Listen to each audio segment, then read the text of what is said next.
Hello everyone, my name is Nujum. Today we're going to be reacting a little bit late, admittedly, to the Overwatch animated short Dragons. I'll probably try and go back, react to some of these, Overwatch trailers that I've missed, because I just wasn't doing reaction style videos. But okay, I want to clear something up really quick, because I think this is kind of important. I see a lot of other react channels that aren't doing the reaction thing properly, right? Like, here's Bunny Girl. So I was like, oh, she's doing pretty well on her YouTube channel. Okay, I don't know about that, but, but she's more popular than me. Maybe she's doing something I'm not. And here's a mistake that she does, right? She shows the video in its entirety. And you notice this is an 8-minute video. She's got a 10-minute video, which isn't, like, inherently wrong. But, like, most of this video is the video that the Overwatch guys made. And she doesn't like cut any of it out, which is actually illegal. So I just wanted to let people know that this is why I cut out parts of the official video. It's because it's actually illegal to show the entire unedited video on my channel, because then it's like stealing their content, basically. I can cut it up and repurpose it like that to avoid the copyright infringement. Technically, they can still flag me, but I have protection under fair use if I cut up the video, so that's why videos are cut on my end. This person's doing it illegally, but, you know, I'll let her work on that. She seems to be doing pretty well for herself, so I don't know, maybe not cutting the video is like losing me 10,000 views or something, you know?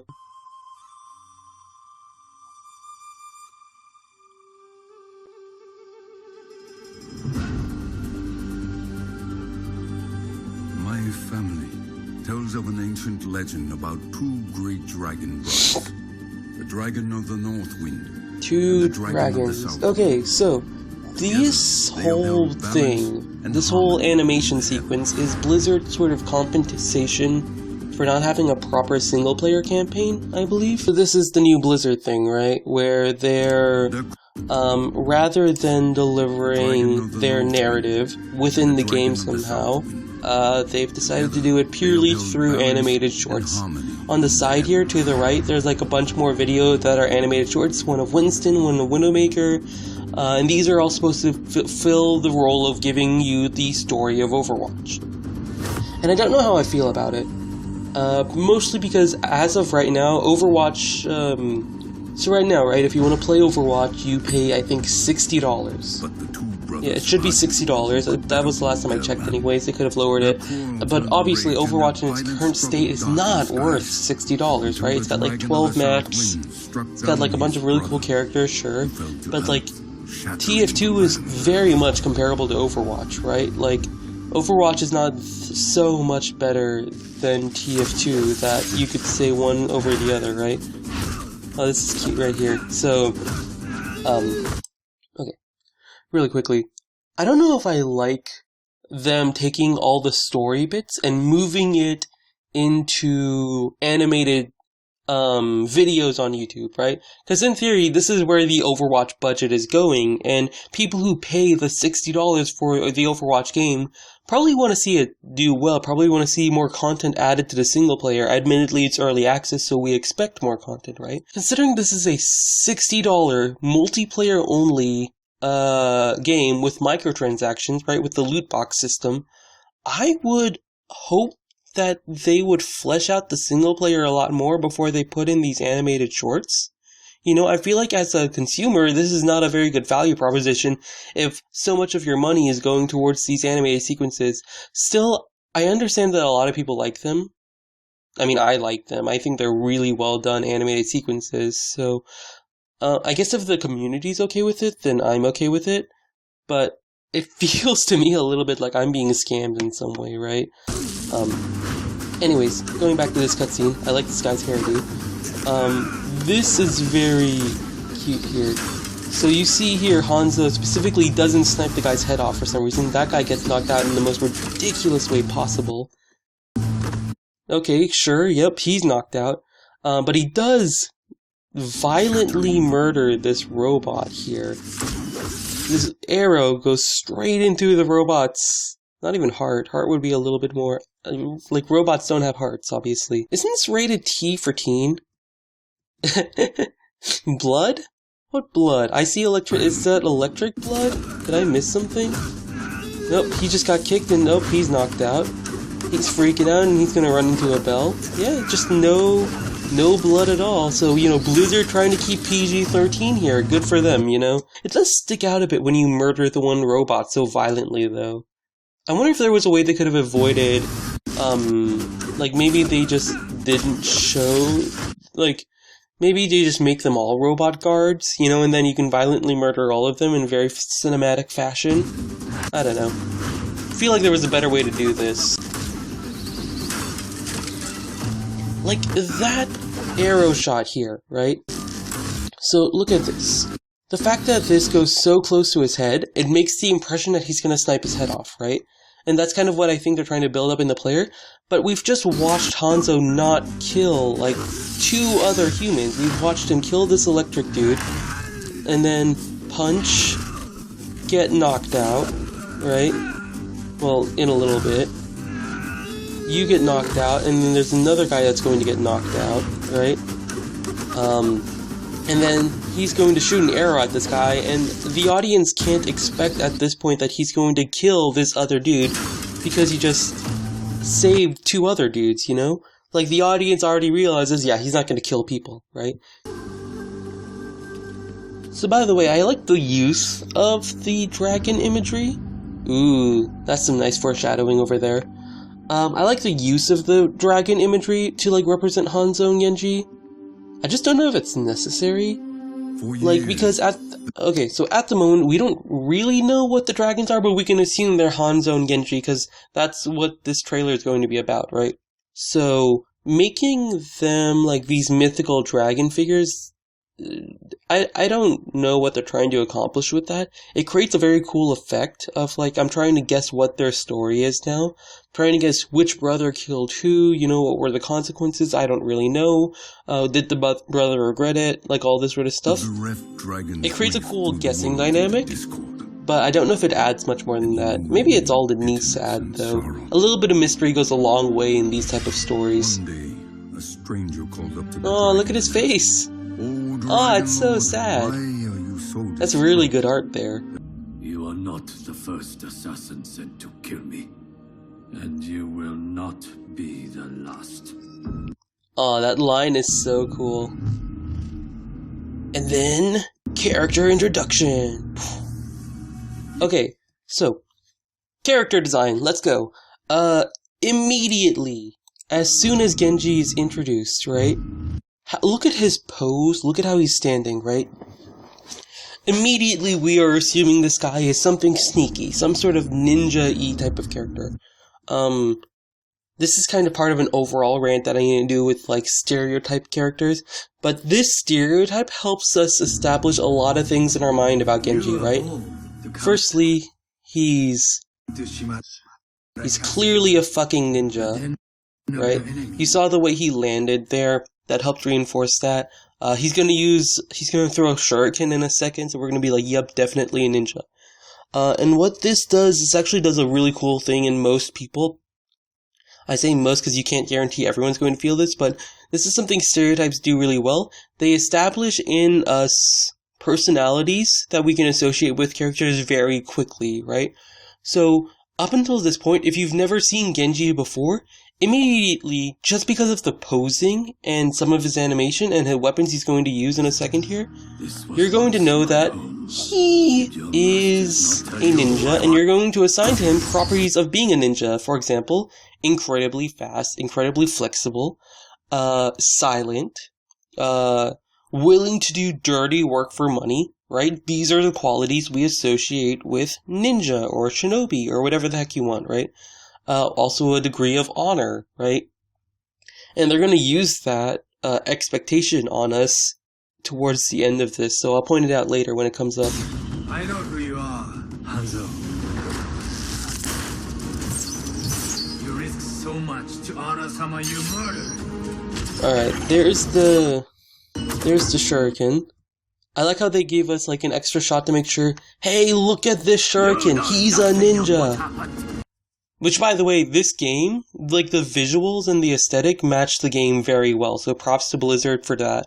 But most important thing right now is that they are kind of arguing with each other, which is very interesting, because if you're trying to assign stereotypes to these guys, these are both super assassin-y, honor ninja sort of dudes who are like full of honor and stuff, right? So the fact that they're arguing with each other, that doesn't fit the ninja narrative, you know? Ninjas are supposed to be about like kill first, ask questions after your opponent's like on the floor with the sword to their head, you know? That's how this stuff usually goes down. You have to kill him to maintain order. That it was your duty. It was. But they do use the arguing to good effect here. And my burden. Like, listen to this line really quick. It was my duty. And my burden. So, up until this point, we've established a few plot points, which is what the goal of these animations are, right? I'm sure top comments here is going to be like, they should make a movie! This is the movie. This is where your money is going when you're paying for this game. Aw, shit. That's a really good burn. Oh my god, that's right. Oh, we gotta look at that later. But yeah, a lot of people are like, oh, make an Overwatch movie, make an Overwatch movie. This kind of is the Overwatch movie, you know? Oh, that edge looks weird. Oh, that sucks. But yeah, this is the Overwatch movie. This is the part of the movie where they introduce all the characters and the plot points. And then in the game you can just play with them. And it's cool like that, I guess. Nice cut through the arrow to show how strong you are cliche. And how fast you are. And this is actually really cool. So, you might notice, I think Hanzo shot exactly 6 arrows, which is his in-game ammo capacity. And so now he's out of arrows, which is why he's getting into this sword fight. I'm trying to see if I can, like, see his quiver. Okay, so you see there's no arrows in his quiver at the moment. He's shot them all. And so he can't just reload, naturally. So that's a nice bit, that's a nice little touch over there, instead of just having him reload infinitely. Here it is.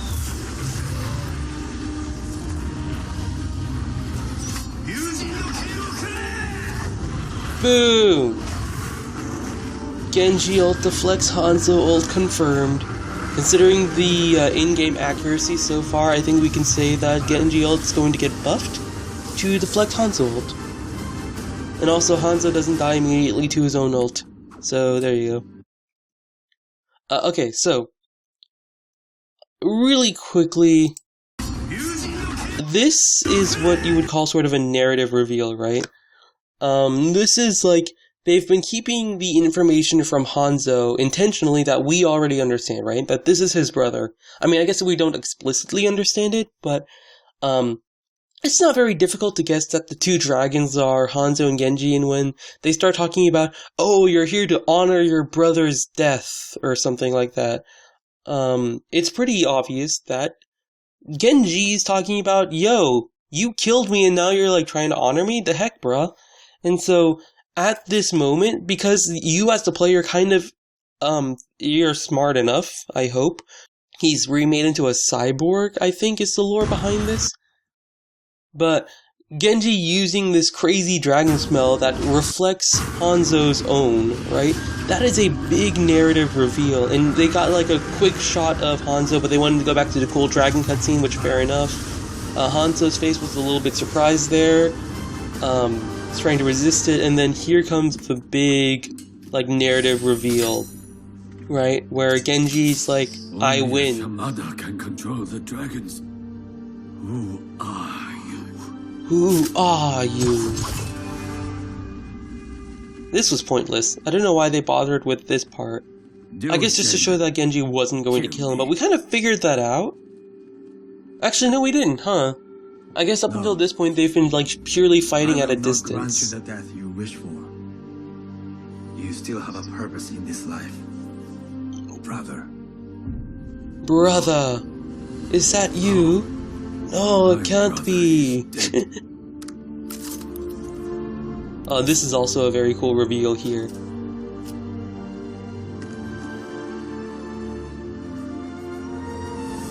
Genji. And I have forgiven you. Now you must forgive yourself. The world is changing once again, Hanzo. And it's time to pick us up. Okay, so this is what I meant. When I said, I have forgiven you, you have much to learn. That is something ninjas aren't really supposed to do, right? Like, the stereotypical ninja, in our minds at least, of the movies we watch in, this is stereotype of ninjas is that they're all about honor, and that they don't forgive for simple things, right? And also that, they'll do anything for money, yada yada yada. Stereotypes are weird, I know that. So feel free to say, your logic doesn't make sense, but this is the logic animators have to use to try and establish these characters quickly, and then break the mold with these characters. Genji is this ninja who believes in something, right? He doesn't believe in honor the way Hanzo does. Real life is not like the stories our father told us. You were a fool! You don't know anything, Genji! Perhaps You idiot! I am a fool. Oh, great comeback, bro. You really should get a job at this. Oh, god damn it, I should have stuck to being a silent ninja. And that's a cool little effect right there. I like the effect on him leaving. But yeah, that's the short. I hope you all enjoyed it. Is there anything I really want to stick out? Probably not, because this is looking... I have 24 minutes recorded right now, so that's fun. No, I didn't change the title at all. In the future, hopefully I'll change the title up a little bit more.